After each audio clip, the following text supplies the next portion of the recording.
Welcome everyone to Get Smart using smart technology to reduce risks. Today we're going to go over some of the latest technology and security.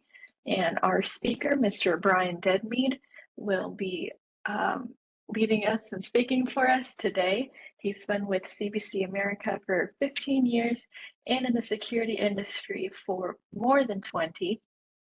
And he has a passion for sharing about security systems, AI, and VMS. So take it away, Mr. Brian. Thank you, Lisa. So we're going to go over a couple of things. We're trying to keep the general discussion light and not dive too deep. But the points we're going to go after, we're going to talk about the risks of old technology. Some of those risks, we've got a lack of updates and patches, firmware, stuff of that nature. Unsupported technology, basically tech that is no longer maintained, up, kept, or even still available in today's market. Incompatibility with modern security standards, and basically technology that just doesn't support these levels that are needed today. Legacy systems, the vulnerabilities that they possess or present, and limited security features that the older technology are stuck with. So how does smart tech today save the day? Well, some of that technology that is replacing or has replaced the old technology, biometrics related to access control. And that access control doesn't necessarily mean getting to the door and getting your face recognition done so you can get into the door. It may be access control to electronics, equipment that's on the manufacturing floor, or vehicles, heavy equipment. So biometrics and access control go beyond your traditional access control expectations. Mobile supported security. A great example of that by anyone who's ever gone into a hotel today, a modern hotel, they don't get a card. You basically just take the app that's on your phone, you you sign into it, you put in your credentials, go to your door, bring the app up, there's your door key, tap on it, or just have it up so that the door registers that you're near it, and your door unlocks and you're in. Mobile supported security. It can also be utilized as a mobile lanyard where your ID card and everything's right there. And that may be connected to a schedule, so it's only available when you're supposed to be there. 3D surveillance. A great example of that is LiDAR. LiDAR gives you this three-dimensional cube that I like to refer to as a cube of jello. That essentially means anything that goes into it, passes through it, is leaving a three-dimensional trail. So with LiDAR being a cube, you get this three-dimensional security or surveillance for a location. AI and analytics. With AI and analytics, you get the intelligence behind it, more than just a standard motion detection, and surveillance management platforms, which can tie it all together. So let's get a little deep into that stuff. So risks. So touching upon the lack of updates, lack of purchases, patches. So you might have an old DVR, you may have an old computer-based security system. It may be running Windows 7 if it's a PC. And as we know, Windows 7 is no longer supported by Microsoft. There's no new security updates coming. There's no new software updates coming to Windows 7. It's, as Microsoft is concerned, it's served its purpose and it's now the past, not the present nor the future. So this means that any vulnerabilities that can be found in the code can be taken advantage of by cyber criminals because they have no worry of Microsoft patching them. Unsupported software.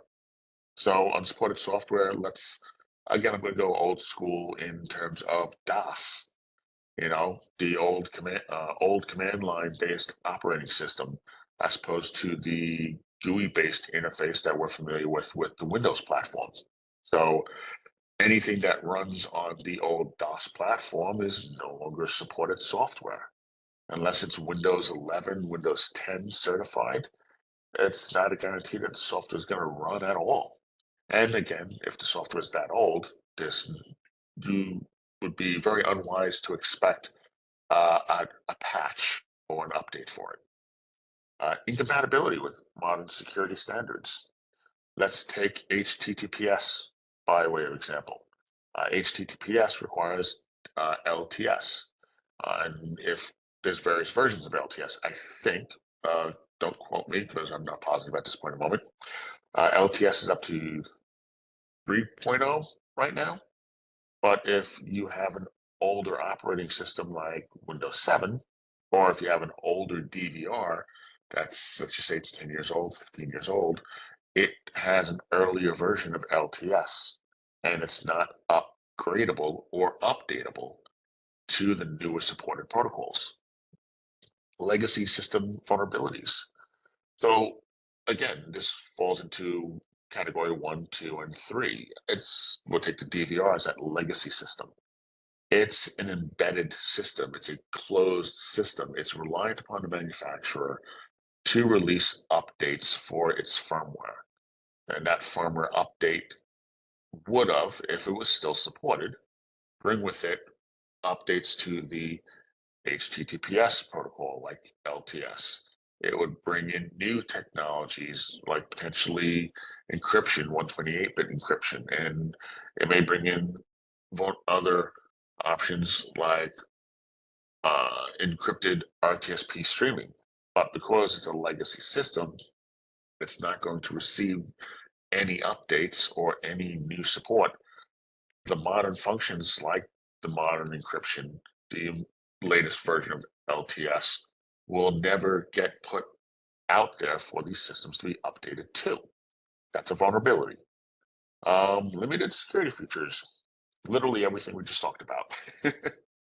So encryption, you won't see two-factor authentication on an old legacy system because of its limited security features, because of its inability to, or not its inability, but the fact that it's no longer being supported. So two-factor encryption is not going to be there. Intrusion detection, which is an analytic, you're not going to have that on the older systems because the analytics for that time were just motion detection. There was no such thing as AI or zones and lines that created the basics of analytics for that time. You're just not there.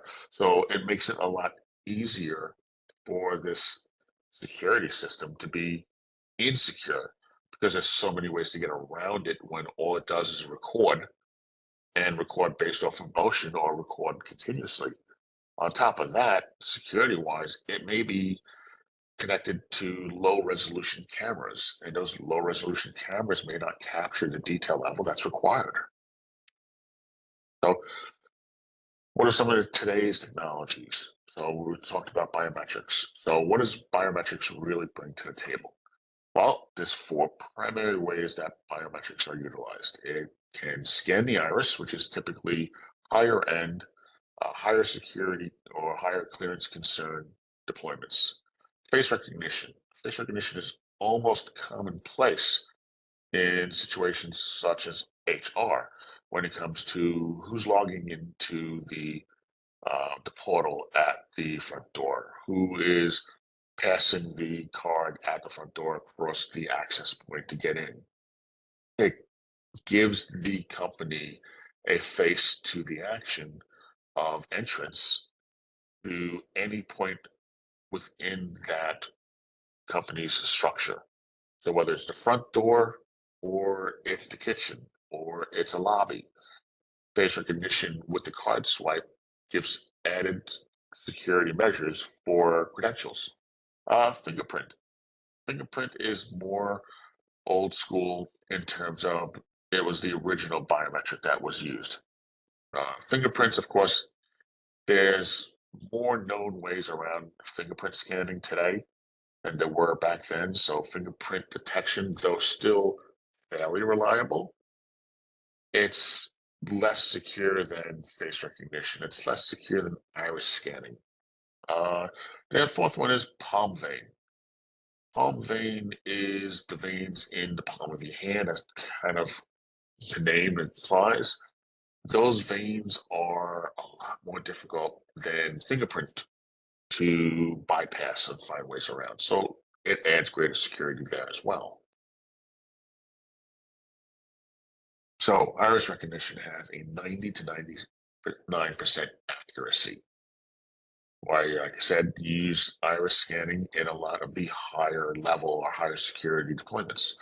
Face recognition, it has an accuracy that can reach up to 99.9%. Now, the reason why it's not 100%, why it can reach up to, is because lighting, camera alignment, camera angle, uh, hats and stuff of that nature can all interfere with a accuracy of that face recognition. So bear that in mind that when you are setting something up for face recognition, intent and purpose has to come into play with the way the cameras are mounted to get the most optimal face recognition image from the subject approaching that camera. Now, there's a variety of estimations that can go with face recognition, age, emotion, general feelings, emotions. Again, placement of the camera, the clarity of the image, the lack of any visual obscurance come into play in the accuracy of that. Most palm recognition can have a false acceptance rate. I mean, we're talking super low at 0.00001%. Basically, that means that your palm vein recognition is more accurate than iris recognition.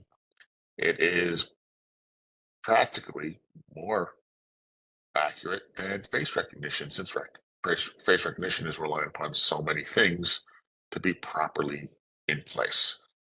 So palm vein recognition, probably the top one to use if you're going to use biometrics.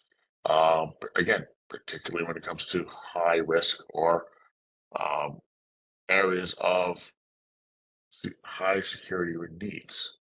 Uh, Unlike the use of other forms of authentication, such as passwords or tokens, biometric recognition provides a distinct association between the individual and a claimed identity. Let's go back to the example of the person trying to get into the building with just a lanyard. As far as the computer is concerned, the lanyard is correct, but who's holding the lanyard isn't known. With the face recognition, with the iris recognition, with the palm vein recognition, any of the three, you have a fairly clear indication of the person who's holding that lanyard as they try or attempt to access the building. So, mobility supported security, smartphones, wearables, tablets. So we're talking smartwatches, we're talking phones, tablets in some cases as well. So what does this mobile security bring to you? So because the future of computers and communications lie within these devices, laptops aren't really so much a primary anymore. Smartphones, wearables like the watch, all these come into play. Why? Well, size and portability, the ability to run multiple applications. Today's processing power that a phone or a tablet has will rival most desktops, most laptops. A lot of times the phone, the watch, or the tablet become more affordable. They've got built-in wireless communications. In most cases, I mean, you can get a watch without cellular, but they do make the watches with cellular. So between your watch, between your tablet, again, with or without cellular, getting it with cellular, and your phone, which, well, only comes with cellular, although you can always turn it off. We don't recommend that. But since all three of those category devices can have cellular, they allow you to have wireless communications wherever you go, unlike the laptop, which is dependent upon an additional device. GPS metadata. So your phone has a GPS built into it. A lot of the watches today with the cellular that are built in come with GPS data as well.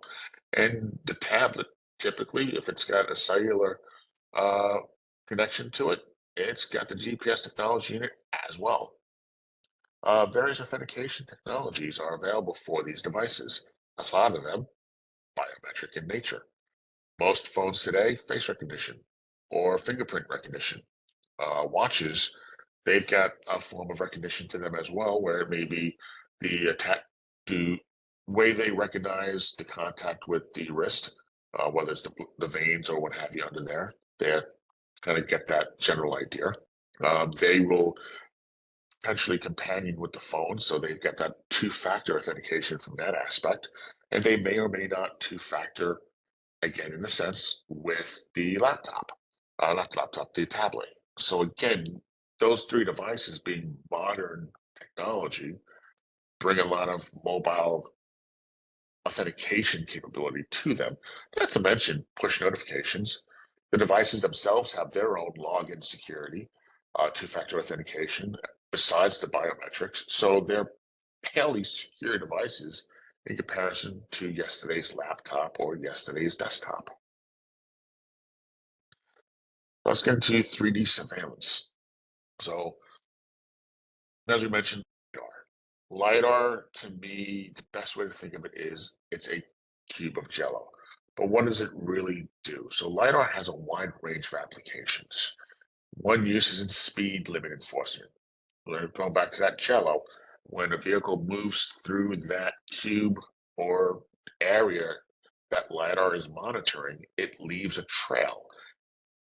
The information that is garnered from the moving object and the trail it leaves behind allows LiDAR to determine the speed of the object moving through it, whether it's a person, whether it's a vehicle, whether it's an animal or a fastball. And it lets you determine if the vehicle or object is moving faster, then technically it should be in that particular zone if there is a speed restriction. It has been replacing radar since basically 2000.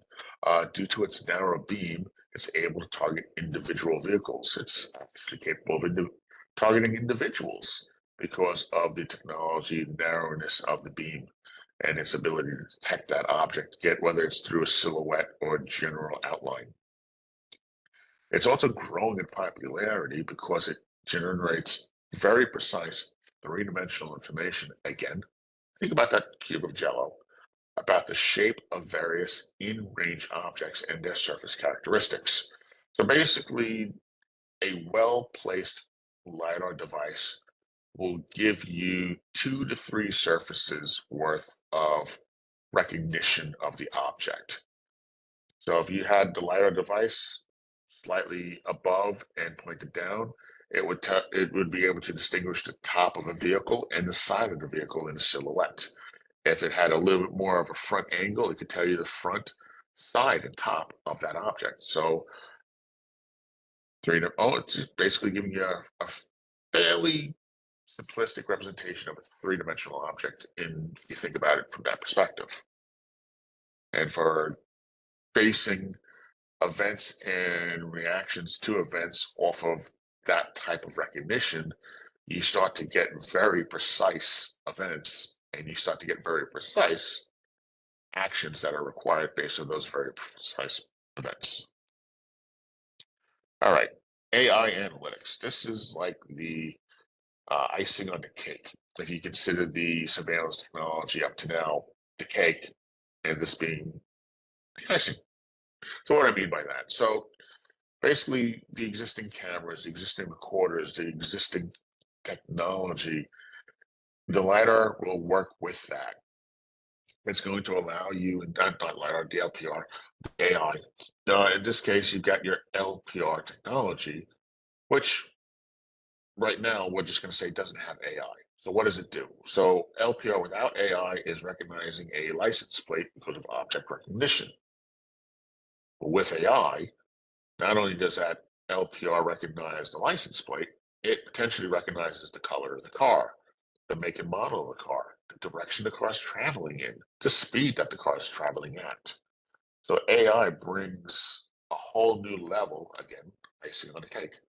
In this case, the cake is LPR, to the process of license plate recognition. Now, license plate recognition is growing in popularity within businesses and organizations because of the way AI on top of standard LPR enhances the function. There is a multitude of ways that data is collected that can be used to solve problems, whether it's financial, whether it's criminal, safety, customer service, or security related. When you know the license plate and you are pretty confident on the make, model, and color of that car and the direction that's going in, that's a lot of data. That is very helpful.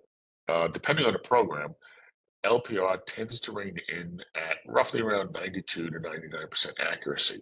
Now, like face recognition, LPR is very dependent upon proper alignment, proper mounting of the camera that's utilized to view where the LPR's license plates are approaching from.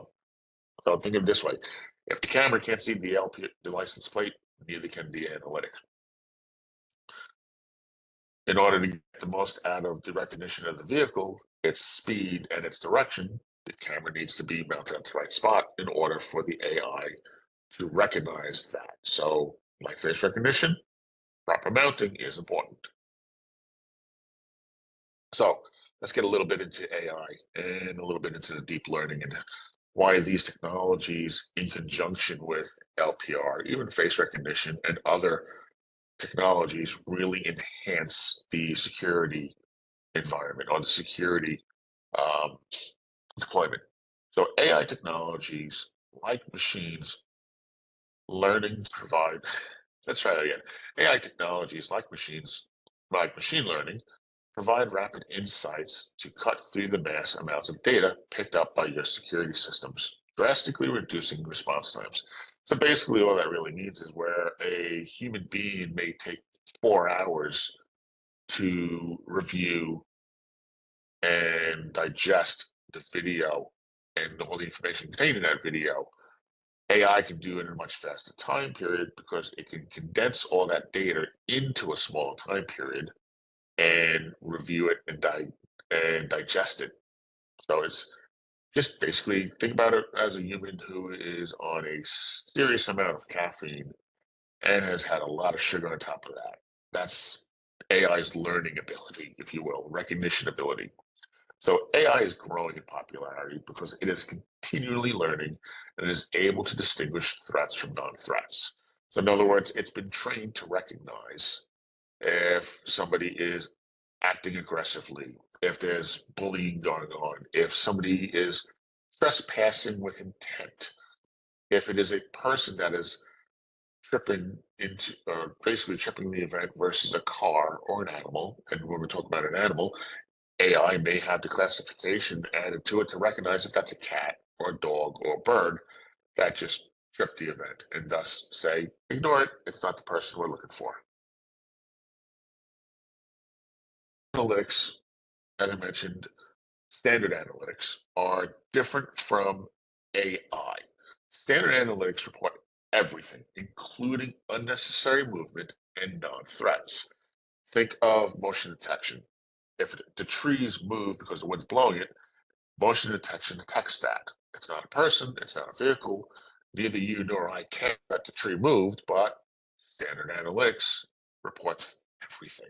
And that would be an example. New analytics that include deep learning, which shifts through the mountain of data for you to cut right to the important events, is a different story. So deep learning recognizes that the tree is not an important event trigger. It recognizes that the tree moves back and forth, and it may move at a different ways depending on how the wind or the direction the wind approaches and pushes against that tree. AI learns, you know what, we can ignore the tree.